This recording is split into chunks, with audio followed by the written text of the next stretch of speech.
In the heart of Hearthstone Valley, a sprawling landscape of golden vines and sun-drenched fields, Elias Heron lived a life both peaceful and painfully distant. At 35, he owned and operated Salcroft Estate, a vineyard that had quietly built a name for itself across the country. His wines had won awards, his olive oil had graced the tables of celebrity chefs, and his estate tours were booked months in advance. Yet in the eyes of his own family, the blue-blooded Vaughns, Elias was still the dirty wine boy who had chosen dirt and grapes over stock portfolios and law degrees. Every time he entered his family's grand home, a marble-laced manor filled with old portraits and older values, he felt the unspoken weight of not belonging.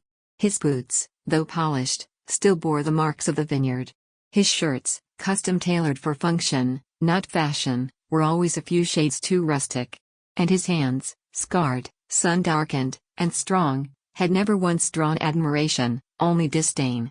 His younger sister, Lenora Vaughn, was the crown jewel of the family. At 29, she ran a luxurious event planning business that catered to high society weddings, galas, and fundraisers. She had graced magazine covers, been featured in elite lifestyle blogs, and earned sponsorships from top-tier brands. To their parents, she was the embodiment of success, elegant, poised, and influential. Elias? Just the brother they avoided mentioning in their wine-swirling circles. Still, Elias never stopped showing up. At Christmas, he brought vintage wine aged over a decade in his private cellar. One year, it was a rare Merlot infused with truffle essence, only a dozen bottles existed. His father sniffed it, said it was too earthy. His mother regifted it to their financial advisor. At Easter, he'd bring fresh preserves and hand-pressed olive oil, carefully bottled with handwritten labels. Lenore once joked it looked like something out of a farmer's market. He laughed with her, even though it stung. But despite it all, he kept trying. Some part of him, a wounded, stubborn part, still longed for their approval. Then came the brunch. It was a warm Sunday morning in May. The Vaughn estate was glittering with sunlight pouring through crystal windows. The table stretched across a manicured terrace, overflowing with quiche, caviar, fruit carved into delicate shapes, and champagne chilled in crystal buckets. Elias sat at the far end, wearing a clean navy button-down, dark slacks, and polished loafers. His mother had still wrinkled her nose when she greeted him. "Oh, Elias, you brought your vineyard hands," she said with a half-smile. "Very rustic." He said nothing, used to the jabs. He poured himself coffee and bit into a scone. Halfway through the meal, Lenore floated down the terrace in a flowing white dress, her designer sunglasses perched atop her head. She was always in slow motion, always graceful. She sat next to Elias, placing a manicured hand on his arm. "Ellie," she said sweetly, a name she hadn't used since they were kids playing hide-and-seek in the vineyards. Elias tensed. Her voice only got sugary when she wanted something. "You're doing so well now," she began. "The estate is thriving, right?" He sipped his coffee. "It is. That's amazing. I always knew you had it in you. Anyway, so. Here's the thing. My wedding's in September. We found the perfect venue, Castle Revel. You know, the one that overlooks the lake and has those Italian marble columns?"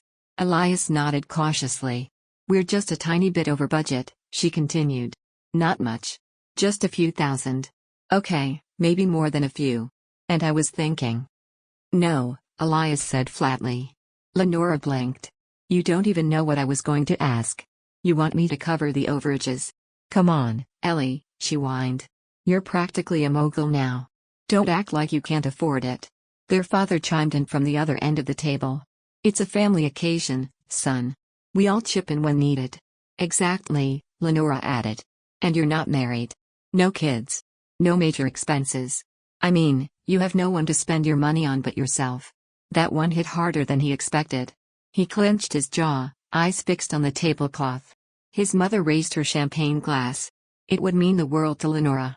Elias should have walked away right then. But the hope, the foolish, unrelenting hope that helping might finally make him enough for them, whispered in his ear. "I'll cover it," he said softly. Lenora squealed, throwing her arms around him like they were kids again. "Thank you. You're the best brother ever." That was May.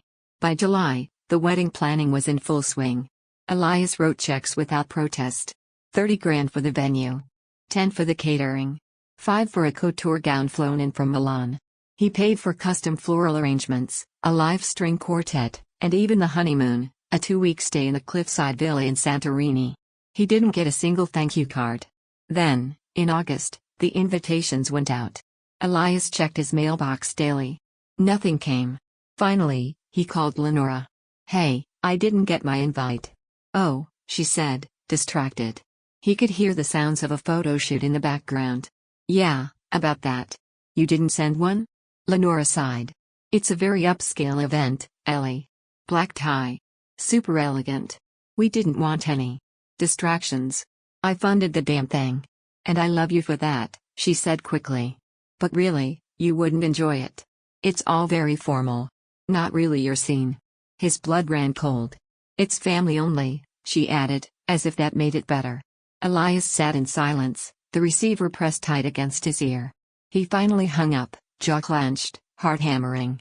For a long while, he sat on his porch, staring out at the rows of vines swaying in the breeze.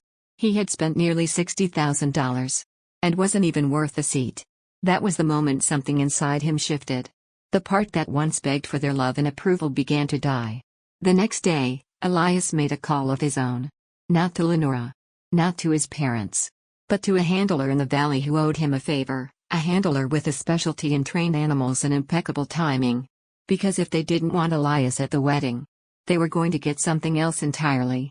Something unforgettable. Something vineyard grown.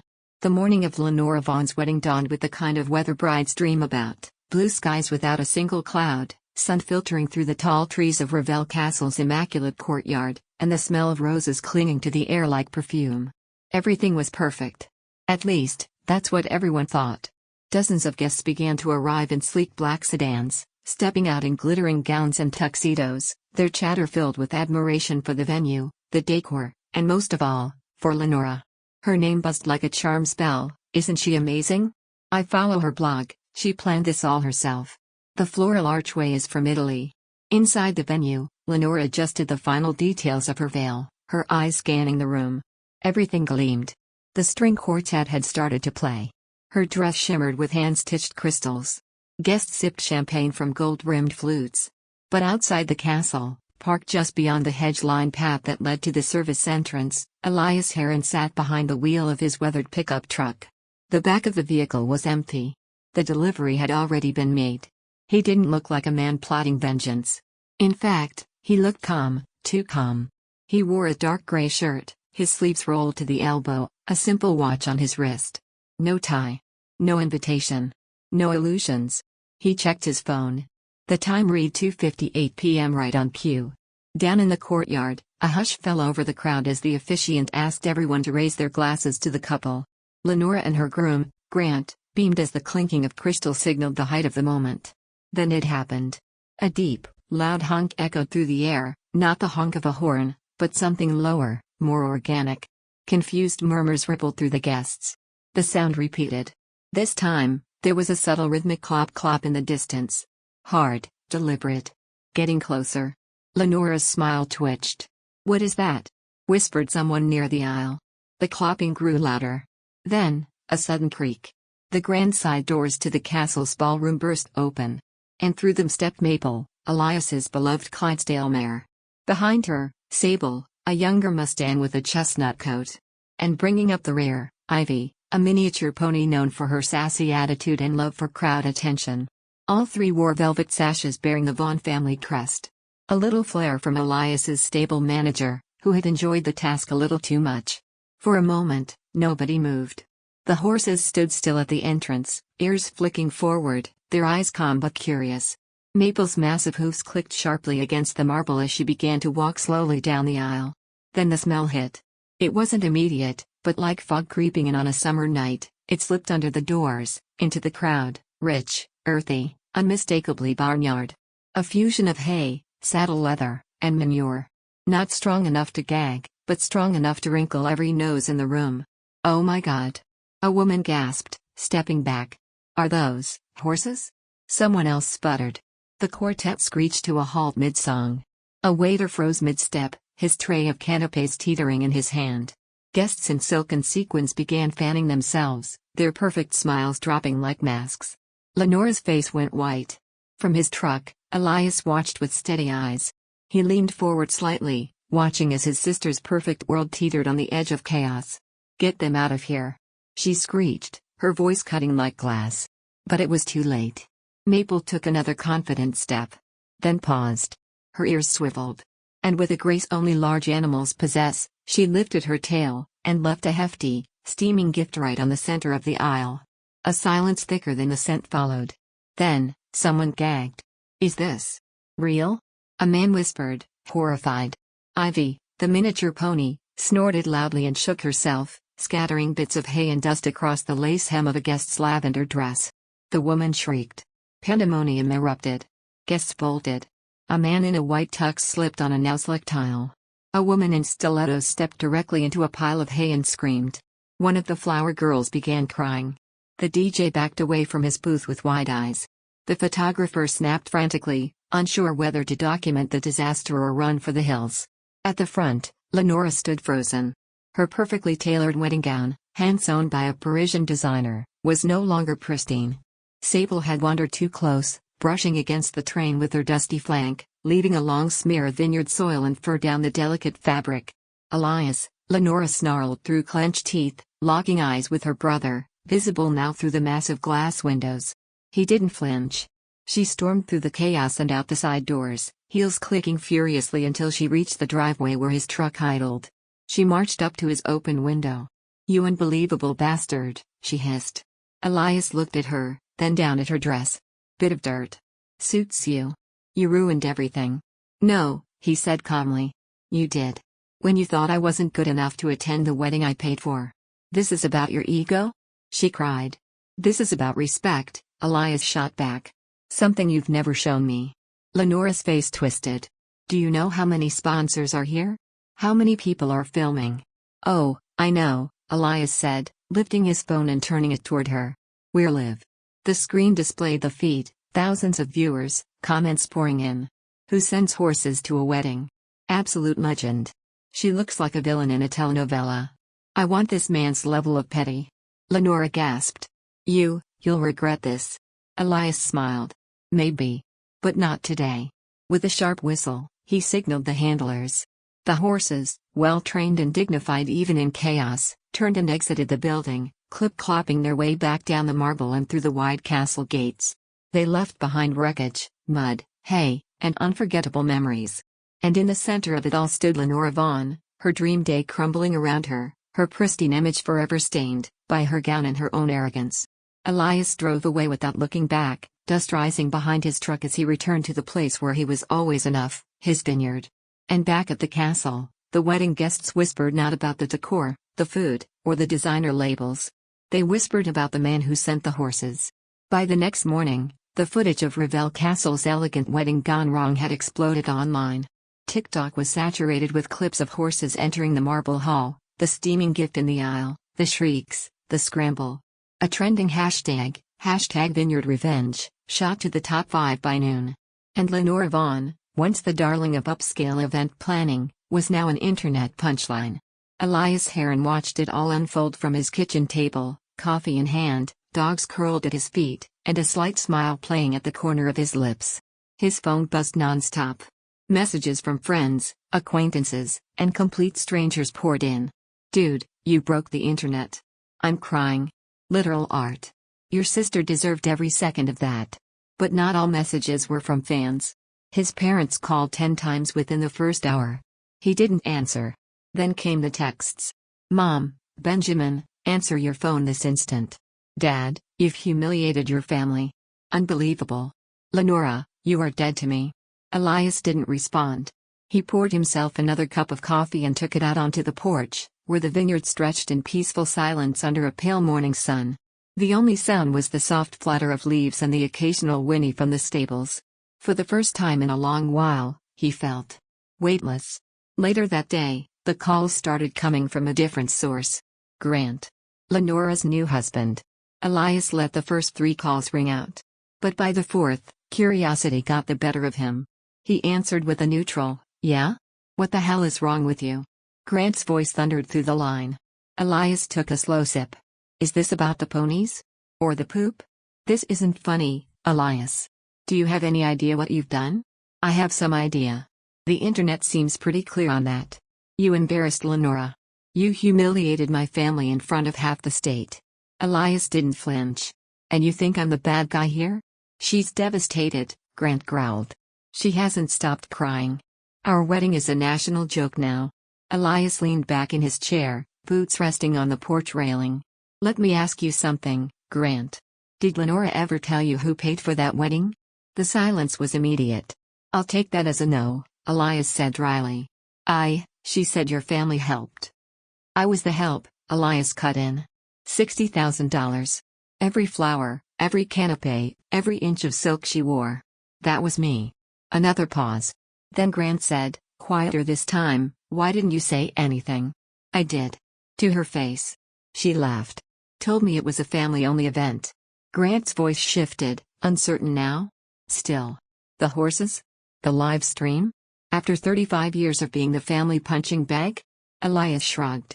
That was the gentle version of payback. Grant exhaled sharply. You don't understand. Lenora's image is everything.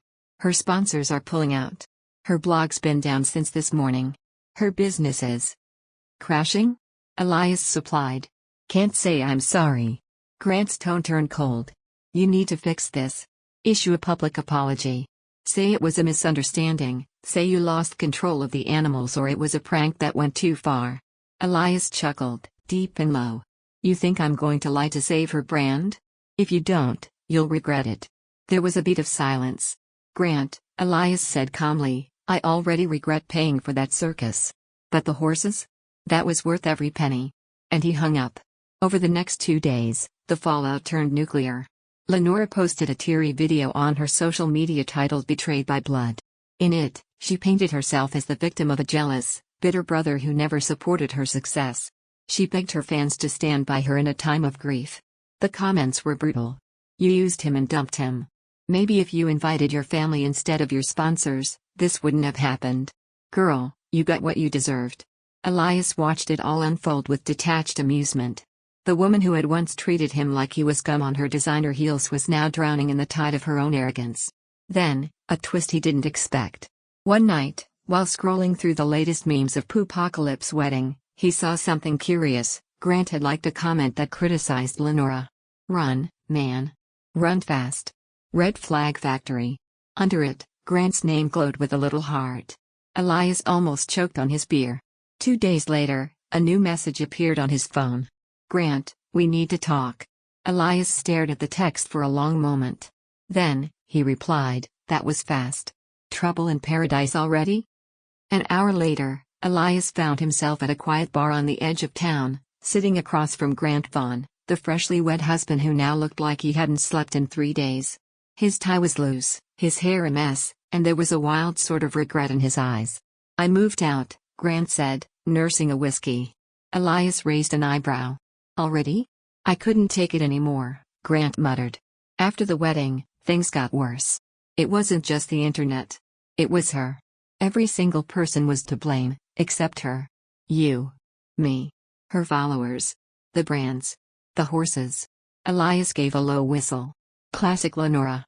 I told her. Maybe if she just apologized to you, maybe it could help, Grant continued. You know what she said?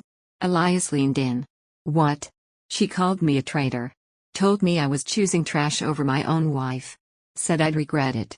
That she was the best thing that ever happened to me. Elias blinked. She really said that? Grant nodded, laughing bitterly. Like she was doing me a favor by being married to me. Elias leaned back in his chair, considering the man across from him. Grant looked genuinely defeated, not just by the media storm, but by the woman he'd tied himself to. So why are you telling me all this? Elias asked. Grant looked him in the eye. Because I owe you an apology. That took Elias aback. I believed what your family said about you, Grant admitted. That you were the bitter one, the difficult one. That you didn't belong. But after living with her for even a week, I see it now. I see them for who they really are. Elias nodded slowly. You're not the first to realize it too late. I'm sorry, Grant said again. You didn't deserve what they did. You were the only decent one in the room. And you know what? He raised his glass. Your horses had more dignity than half the guests at that wedding. Elias smirked, raising his own glass in return. Cheers to that. They drank in silence, the bar quiet around them, as two very different men, linked by blood and disaster, finally found common ground. The horse mayhem was already legend. But for Elias Heron, the true victory wasn't just viral fame. It was finally being seen. 3 days passed since Grant had moved out of the townhouse he shared with Lenora. During that time, the internet hadn't let up. In fact, things had only gotten worse for her. While Lenora attempted to steer the narrative with sobbing livestreams, poetic captions, and inspirational quotes about family betrayal, the comments section remained ruthless. This isn't betrayal. It's called consequences. You burned your brother, and now you're crying about the heat? Imagine being so toxic your husband moves out 3 days into the marriage. Meanwhile, Elias Heron was thriving. Business at Salcroft Estate surged as curious visitors, influencers, and journalists flocked to the vineyard of the guy with the wedding horses. Merchandise started showing up online: mugs, t-shirts, even stickers with slogans like "Send horses, not RSVPs," and "I RSVP'd with hooves." He didn't start the trend. But he wasn't about to complain.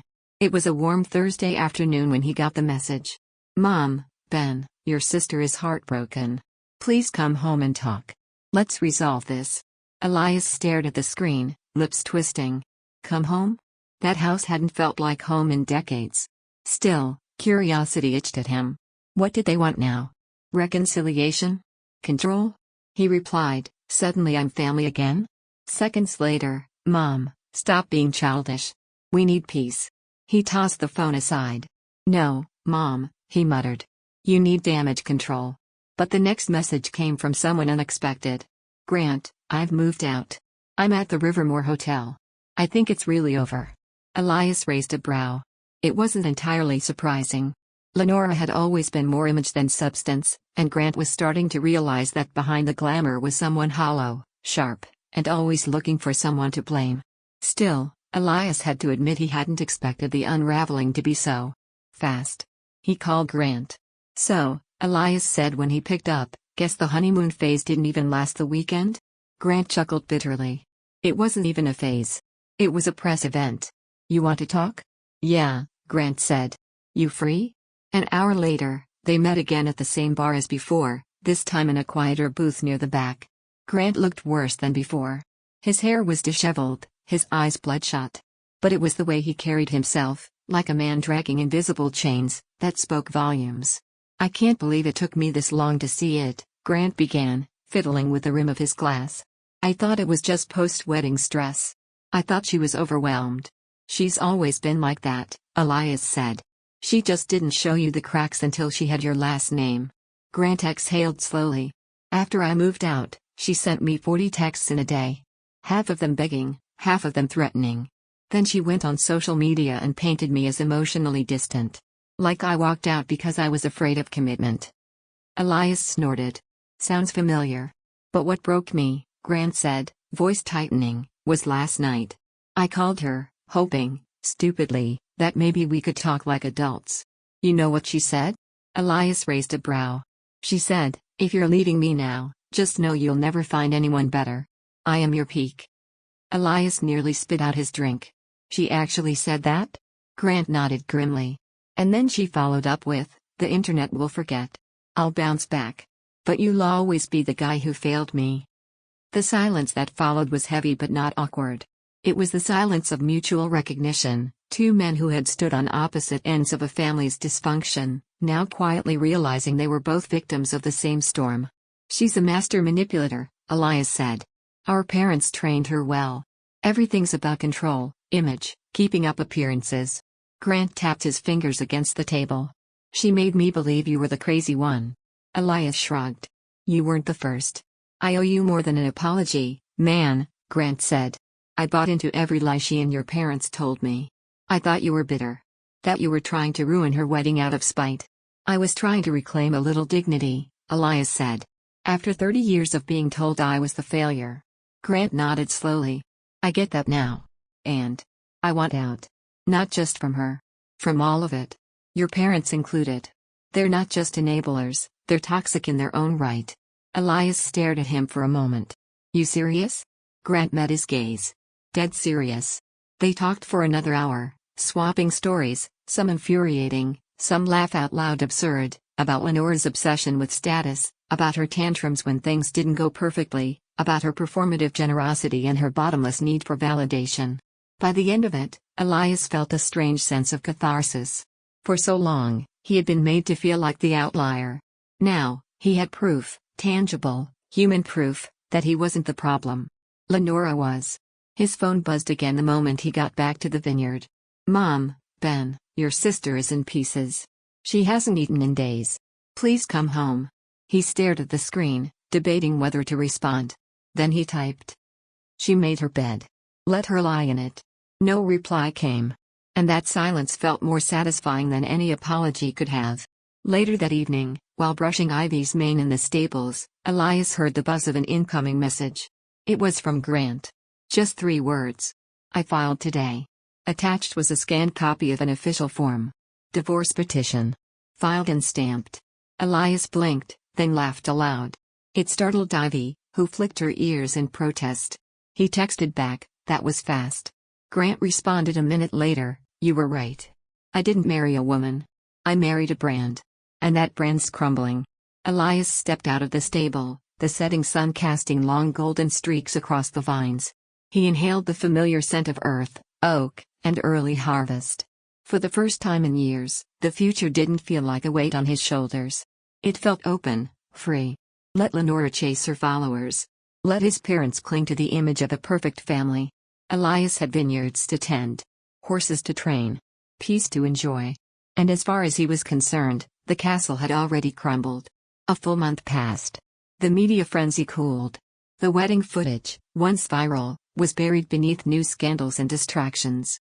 But its echoes remained, especially for Lenora Vaughn. Her sponsors never returned. Her blog, once a glamorous hub for lifestyle advice and designer collaborations, had become a ghost town. Brand after brand cut ties, citing misalignment with company values. Public sympathy had turned to public scorn. Even the most loyal of her followers had stopped defending her. Elias received no more texts from his parents. No calls, no guilt-laced voicemails. The silence, once unfamiliar and eerie, now felt like peace. Salcroft Estate thrived. Reservations doubled. People came from all over, not just for the wine or the scenery, but to meet the man behind the now legendary horse wedding. Some joked. Some wanted pictures. Others came simply to shake his hand. "You did what we all dream of doing," a guest said one afternoon. Standing up to toxic family and walking away. Elias never played the hero. He didn't romanticize it. But he didn't apologize, either. Then, one sunny morning, a letter arrived in the mail. No envelope. Just a folded sheet of paper and a photocopy clipped to it. The note read. "Ben. Thanks for knocking some sense into me. First drinks on me next time you're in town. Grant." Attached beneath it was a signed copy of the finalized divorce papers. Elias stared at it for a long time, a low chuckle escaping his throat. He walked outside, past the winery gates, down to the fence where his horses grazed under the warm sun. Ivy looked up, flicked her tail, and nuzzled his arm. He reached into his pocket, pulled out a sugar cube, and fed it to her. "Good girl," he murmured. No applause. No cameras. No stage. Just wind through the vines, sunlight on his skin, and the quiet, steady beat of a life he'd built on his own terms. No more being used. No more chasing approval. No more pretending he didn't know his worth. For the first time, Elias Heron stood not as an outcast, not as an afterthought, but as his own man. Free. Finally, utterly free. And with a little help from a few well-trained horses. Unforgettable.